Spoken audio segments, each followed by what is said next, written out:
Le monsieur Histoire d'Europe 1 qui ce matin revient sur l'origine des prix Nobel remis cette semaine à Stockholm. Europe 1.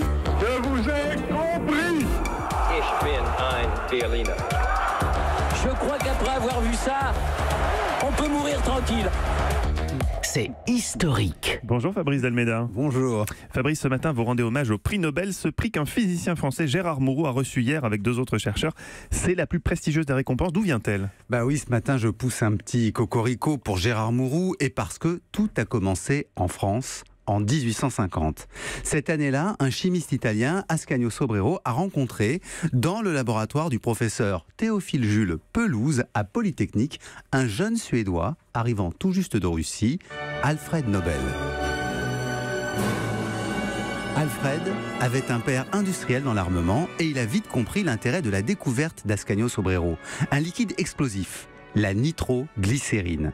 Ce composé était si instable que personne ne savait comment l'utiliser. Nobel en fait une obsession, cherche un moyen de canaliser sa puissance. Après de nombreuses expériences, dont une qui coûte la vie de son frère, il le trouve en 1866. Un sable permet de solidifier le mélange et de l'allumer avec un détonateur. Ce nouveau produit, il le baptise dynamite.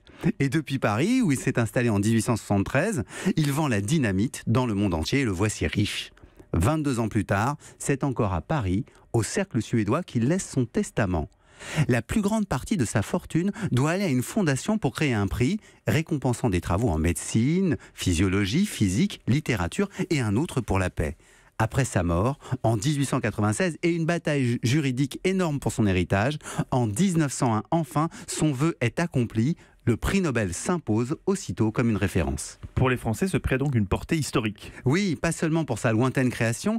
Désormais, ce don fait en remerciement pour des travaux utiles pour l'humanité a pris une autre dimension. En distinguant parfois des personnalités qui mènent des combats et des recherches peu connues, il a changé le cours de l'histoire, comme l'espérait son fondateur. Merci beaucoup Fabrice Delméda.